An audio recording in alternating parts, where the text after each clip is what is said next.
शुरुआत करते हैं खबरों की। रायपुर में कांग्रेस समन्वय समिति की बैठक आज हुई, जिसमें निगम मंडलों में नियुक्तियों को लेकर नामों की दूसरी सूची पर सहमति बन गई है। अब आला कमान की मंजूरी के बाद लिस्ट जारी की जाएगी। बैठक के बाद कांग्रेस प्रदेश प्रभारी पीएल पुनिया ने कहा कि निगम मंडल आयोगों के लिए नामों पर चर्चा हुई, कुछ नाम अभी बचे हैं। उन्होंने कहा कि नामों की लिस्ट बनाकर आला कमान को भेजी जाएगी, मंजूरी मिलने के बाद लिस्ट जारी होगी। साथ ही उन्होंने कहा कि संगठन में नियुक्तियों को लेकर भी चर्चा हुई है। आज बैठक की और कुछ नामों पर चर्चा हुई और नीति भी आगे के लिए निर्धारित की। ये निरंतर प्रक्रिया है। कोई आज पहले एक दफा लिस्ट जारी हुई है, आज कुछ नामों पर चर्चा, कुछ नाम अंतिम है, लेकिन उसकी प्रक्रिया निर्धारित है। संगठन को किस तरह से मजबूत किया जाए, जो जिला कमेटियां, उसकी पूरा गठन होना है। ब्लॉक अध्यक्ष पहले से काम कर रहे हैं, लेकिन जहां परिवर्तन करना हो उसकी भी समीक्षा होनी है। उसके बारे में भी चर्चा हुई, विस्तार से चर्चा हुई। संगठन में नियुक्तियों को लेकर चर्चा हुई, ये पुनिया ने बात कही है। और कांग्रेस समन्वय समिति की बैठक हुई है। अब देखना है कि इंतजार कब तक खत्म होता है।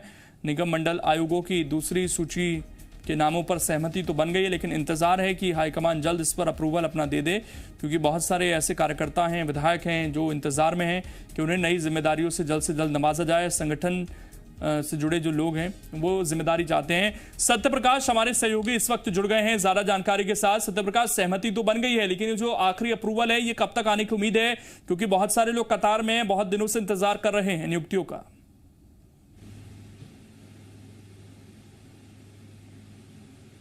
दो दिनों के भीतर दूसरी लिस्ट आएगी, इस बात का अनुमान बिल्कुल भी नहीं लगाया जाना चाहिए, क्योंकि कई सारे ऐसे कांग्रेस के नेता हैं जो बाट जोड़ रहे हैं निगम मंडलों आयोगों में नियुक्ति की, और वो इस बात का अनुमान लगा भी रहे हैं कि शायद एक दो दिन में कोई लिस्ट आ जाए और इसमें उनका नाम आ जाए। तो ऐसा फिलहाल नहीं होता हुआ दिख रहा। इसकी वजह कुछ है।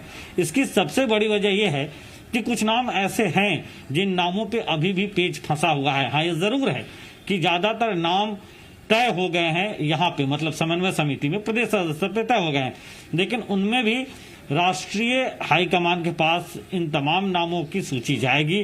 फिर राष्ट्रीय हाईकमान क्या कुछ काटछाट करता है, क्या फिर से प्रदेश प्रभारी से या प्रदेश अध्यक्ष से कुछ नए नाम मंगाता है, उन नामों को जोड़ा जाता है। ये सब तमाम प्रक्रिया जो है वो चलेगी, और इस प्रक्रिया में एक दो दिन का या उससे ज्यादा भी वक्त लगेगा।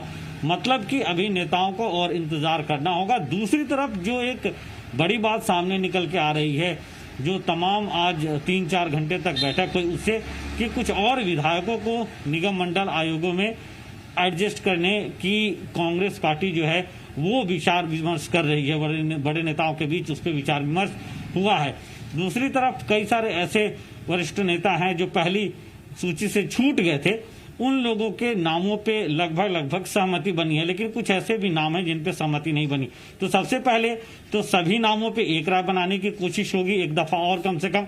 उसके बाद राष्ट्रीय अध्यक्ष के पास भेजा जाएगा नामों की सूची को। राष्ट्रीय अध्यक्ष काट छाट करेंगे या उसी पे मुहर लगाएंगे।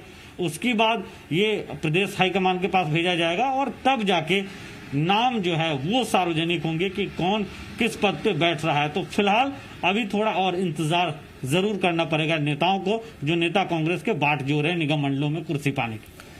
शुक्रिया सत्यप्रकाश जुड़ने के लिए और जानकारी देने के लिए। तो इंतजार लंबा हो सकता है। खबर बेशक ये है कि सहमति बन गई है, लेकिन अभी भी 2-4 नाम ऐसे हैं जिन पर सहमति नहीं बनी है और चर्चा इन पर आगे भी हो सकती है। वहीं छत्तीसगढ़ में इस बार का विश्व आदिवासी दिवस का आयोजन वर्चुअल होगा। 9 अगस्त यानी कल विश्व आदिवासी दिवस का आयोजन किया जाएगा, जिसमें कई राष्ट्रीय और अंतर्राष्ट्रीय मेहमान वीडियो कॉन्फ्रेंसिंग के जरिए शामिल होंगे। इस दौरान कोई बड़ा आयोजन नहीं होगा। प्रदेश के संस्कृति मंत्री अमरजीत भगत के मुताबिक कार्यक्रम के लिए स्थानीय स्तर पर तैयारियां पूरी कर ली गई हैं और मेहमानों को ऑनलाइन जोड़ने के लिए न्योता भी भेज दिया गया है। वो वर्चुअल करके हम लोग राज्य के अंदर सभी डिस्ट्रिक्ट से संपर्क और अंतर्राज्यीय भी इसको हम करने का तैयारी कर रहे हैं, और एक वर्चुअल जो करने का पूरा तैयारी है, इसको संस्कृति विभाग की तरफ से हम लोग करने की तैयारी कर रहे हैं।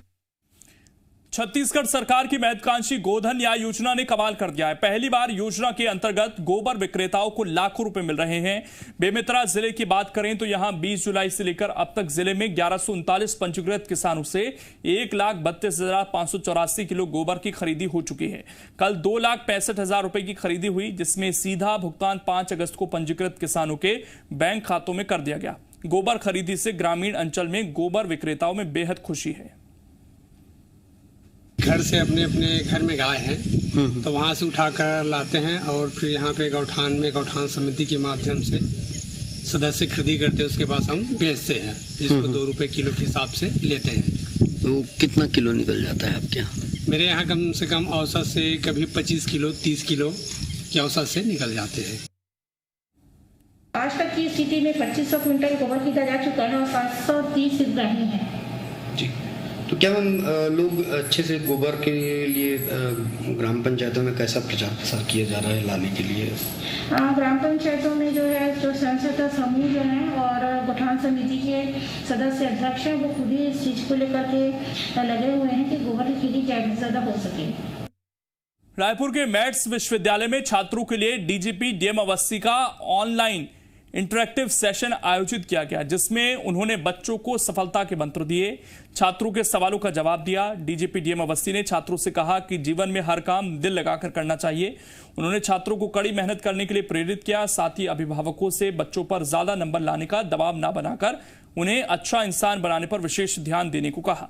डीजीपी ने अपने जीवन के अनुभव भी छात्रों के साथ साझा किए। ऑनलाइन इंटरेक्टिव सेशन में एआईजी राजेश अग्रवाल, मैट्स विश्वविद्यालय के कुलाधिपति गजराज पगारिया, महानिदेशक प्रियेश पगारिया, वाइस चांसलर दीपिका ढांड, कुल सचिव गोकुलानंद पंडा भी मौजूद रहे। मैट्स विश्वविद्यालय प्रबंधन ने छात्रों के साथ इंटरेक्टिव सेशन करने के लिए डीजीपी डीएम अवस्थी का आभार जताया।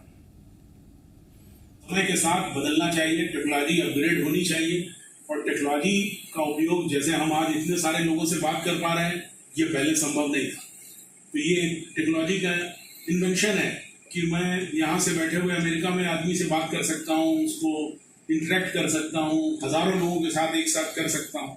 लेकिन वैल्यू सिस्टम या जो आपका नॉलेज है, जो आपका डेप्थ है किसी भी सब्जेक्ट का, उसको कोई चैलेंज नहीं कर सकता है। वो साथ में रहे और इसका यूज हो तो मेरे ख्याल से बेहतर रिजल्ट आएंगे और यही होना भी चाहिए। रायपुर सेंट्रल जेल में कोविड केयर सेंटर बनाया गया है, जिसमें कोरोना संक्रमित बंदियों का इलाज किया जा रहा है। दरअसल जेल में एक साथ 41 कैदियों में कोरोना की पुष्टि हुई है, जिसके बाद गृह विभाग ने जेल में ही कोरोना संक्रमितों का इलाज कराने का फैसला किया है। इसके तहत जेल में ही 60 बिस्तर का अस्पताल बनाया गया है। इस कोविड केयर सेंटर में कोरोना संक्रमित बंदियों का इलाज किया जा रहा है, साथ ही दूसरे बंदियों की भी कोविड जांच की जाएगी। धमतरी जिला जेल में एक कैदी के कोरोना संक्रमित होने के बाद कैदियों में दहशत का माहौल है। कोरोना टेस्ट की मांग को लेकर कैदियों ने भूख हड़ताल शुरू कर दी है। 10 से ज्यादा कैदियों ने खाना पीना छोड़ दिया है। जेल प्रशासन ने स्टाफ और 15 कैदियों का कोरोना टेस्ट कराया। बताया जा रहा है कि जो कैदी कोरोना संक्रमित पाए गए, उसे कुछ दिन पहले इलाज के लिए रायपुर ले जाया गया था। आशंका है कि रायपुर में ही किसी कोरोना संक्रमित मरीज के संपर्क में आने से वो पॉजिटिव हुआ। रायपुर से लौटने के बाद कैदी को अलग बैरक में रखा गया है। पेंड्रा में पीएम नरेंद्र मोदी की महत्वाकांक्षी योजना बड़े घोटाले का शिकार हो गई है। प्रधानमंत्री उज्ज्वला योजना के तहत बांटे जाने वाले सिलेंडर हितग्राहियों तक पहुंचे ही नहीं हैं और ऐसे 1-2 लोगों के साथ नहीं बल्कि सैकड़ों ग्रामीणों के साथ हुआ। गैस एजेंसियों ने कागजों में ही योजना का गैस सिलेंडर और चूल्हा बांट दिया। पूरे मामले का खुलासा तब हुआ जब लॉकडाउन के दौरान सरकार ने हितग्राहियों के जनधन खातों में गैस खरीदने के लिए 833 रुपए डाले। बताया जा रहा है कि प्रधानमंत्री उज्ज्वला योजना के तहत पेंड्रा गोरेला मरवाही में 52,000 से ज्यादा गरीब हितग्राहियों को गैस चूल्हा और सिलेंडर बांटने का लक्ष्य निर्धारित किया गया था, लेकिन इसका लाभ मात्र कुछ लोगों तक ही पहुंच पाया। बाकी लोगों को अनपढ़ होने की वजह से गैस एजेंसियों ने टरका दिया। अब पूरा मामला खोलने के बाद अधिकारी जांच की बात कह रहे हैं। गैस आ गए तो भी है नहीं आई, जाए देखें 3-4 हफ्ता लेकर बोले यह हफ्ता ही हुआ, हफ्ता ही है। अब कहाँ ले, परेशान हो गए जात। हाँ, तन से फिर छांट दिए। फिर लकड़ी में खाना बनाए थे। गैस नहीं मिला है हमको नहीं बताए हैं, हमको मालूम भी नहीं है। हम तो सब भराए फार्म सब कुछ कराए, फोटो वोटो सब दिए, कुछ नहीं मिला हमको, न बताए गए। गैस नहीं देते हैं, 1 साल से हो गए, घुमाते फिराते और जाते हैं तो आज आना कल आना, जंगल जाते हैं तो लकड़ियों के समय से फारिस गार्ड छेंकते हैं, भालू वाला जानवर, हाँ उसमें भी परेशानी आते हैं। 6 नावना से खाना बनाते हैं, वो भी घर में गुंग पड़ जाता है, शासन दिया है हमारा, वो भी नहीं दे पाते हैं इन लोग।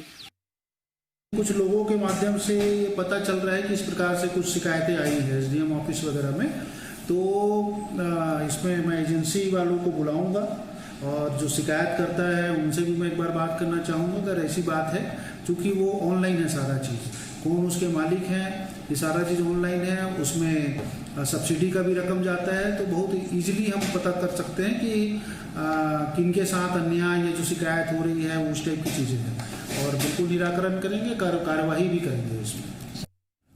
खबर गरियाबंद से, यहां ट्रैक्टर परिवहन संघ ने प्रशासन के खिलाफ मोर्चा खोल दिया है। जिले के करीब 300 ट्रैक्टर मालिकों ने अपना अपना ट्रैक्टर गांधी मैदान में खड़ा कर शासन से रॉयल्टी व्यवस्था कराने की मांग की है। पूरा मामला रेत खनन से जुड़ा हुआ है। खनिज विभाग लगातार पैरी नदी से रेत परिवहन करते ट्रैक्टरों पर कार्रवाई कर रहा है। मनमर्जी तरीके से जुर्माना वसूला जा रहा है, जिससे ट्रैक्टर मालिक परेशान हैं। उनकी मांग है कि वो शासन को रॉयल्टी देने को तैयार हैं, उन्हें रेत घाट की स्वीकृति प्रदान की जाए। अधिकारी मन इतना परेशान कर दे रहे कि पकड़ते रहते रोज, और फिर पकड़ के अंदर करना, फाइन काटना, और ट्रैक्टर एक बोले भैया कमाबो खाबो पी के। रॉयल्टी व्यवस्था कर दे, ये हम सबकी मांग है, और किसी प्रकार का कोई आंदोलन या किसी प्रकार की कोई हड़ताल नहीं है। एक सांकेतिक हम सभी वाहन मालिक स्वयं स्वेच्छा से जो घर में गाड़ी खड़ा करते हैं, उससे अच्छा एक सांकेतिक सब इकट्ठा हो गए हैं उसी बात। किसी प्रकार का कोई आंदोलन या किसी प्रकार की कोई हड़ताल नहीं है। एक सांकेतिक हम सभी वाहन मालिक स्वयं स्वेच्छा से जो। गौरेला नगर पंचायत अध्यक्ष गंगोत्री राठौर ने कांग्रेस का हाथ थाम लिया है। उनके साथ 3 पार्षद दिलीप विश्वकर्मा, लाल सिंह मरावी और तुलसी पेंद्रो भी कांग्रेस में शामिल हो गए। सभी को कांग्रेस प्रदेश प्रभारी पीएल पुनिया, प्रदेश अध्यक्ष मोहन मरकाम ने कांग्रेस की सदस्यता दिलाई। मंत्री जयसिंह अग्रवाल, शिव डहेरिया भी मौजूद रहे।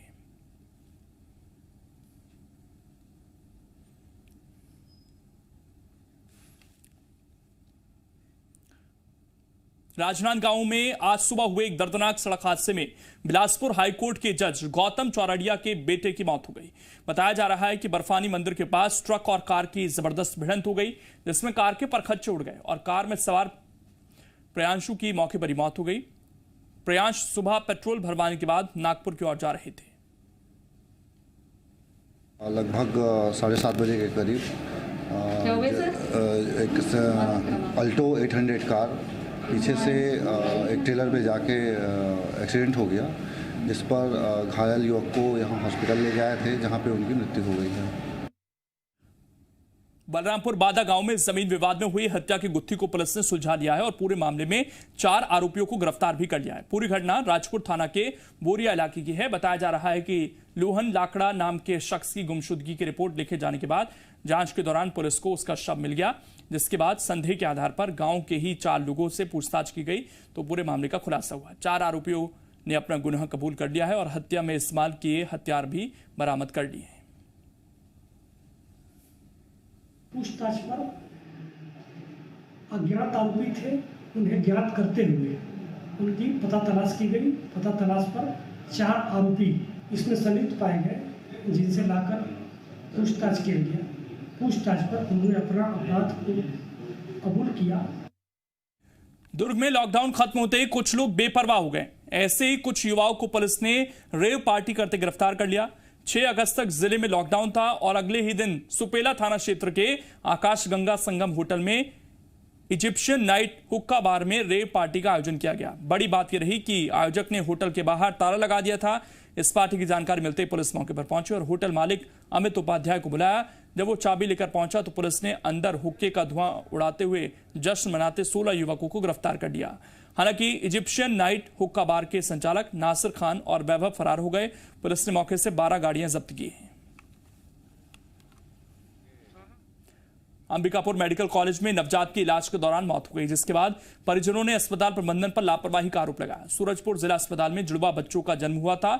एक पूरी तरह स्वस्थ था, लेकिन एक की हालत नाजुक थी। बच्चों की हालत देखते हुए डॉक्टरों ने अंबिकापुर मेडिकल कॉलेज रेफर कर दिया, जहां ले जाते ही बच्चे को डॉक्टर्स ने वेंटिलेटर पर शिफ्ट कर दिया और परिजनों को बेहतर इलाज के लिए रायपुर ले जाने की सलाह दी। लेकिन परिजन बच्चे को बिलासपुर ले जाना चाहते थे। बच्चे को ले जाने के लिए जरूरी व्यवस्थाएं एम्बुलेंस में नहीं थी, तो परिजनों ने बिलासपुर से एम्बुलेंस मंगवाई, लेकिन तब तक एम्बुलेंस पहुंचती बच्चे की मौत हो गई, जिसके बाद परिजनों ने अस्पताल प्रबंधन पर गंभीर आरोप लगाए। मेरे को पता चल रहा है बच्चा मौत हो चुका है। जब अंदर में गया, अभी ऐलान करके बुलाया, मैं अंदर गया, एक लेडीज, एक नर्स वहाँ पास बोल रही है अभी दूसरे बच्चे में तुरंत शिफ्ट की हूँ, वाइफ को दूसरे बच्चे में तुरंत शिफ्ट की हूँ। अब मेरे को देखने के बाद अनुमान लग रहा है बच्चा 11, 12, 1 बजे जितना ही मतलब टाइम खराब हो गया होगा। क्या वजह मानते? ये यहाँ का नर्स डॉक्टर पूरा लोग लापरवाही है। बच्चा काफ़ी सीरियस हालत में ही आया था, जैसे बच्चे को वेंटिलेटर में रखा गया था। आज सुबह पेशेंट का जैसे अटेंडर्स जब अंदर आए थे, अंदर बुला के बच्चे को खुद दिखा के बताया गया कि बच्चा बहुत सीरियस है और इसको और हायर ट्रीटमेंट के लिए रायपुर भेजते हैं। हम यूजुअली रायपुर भेजते हैं, रायपुर के लिए सलाह दीजिए। बच्चे को है ना सांस लेने का बहुत ज़्यादा परेशानी था, रेस्पिरेटरी फेल्यूर में था, शॉक में था, नियोनेटल सीजर्स था बच्चे को।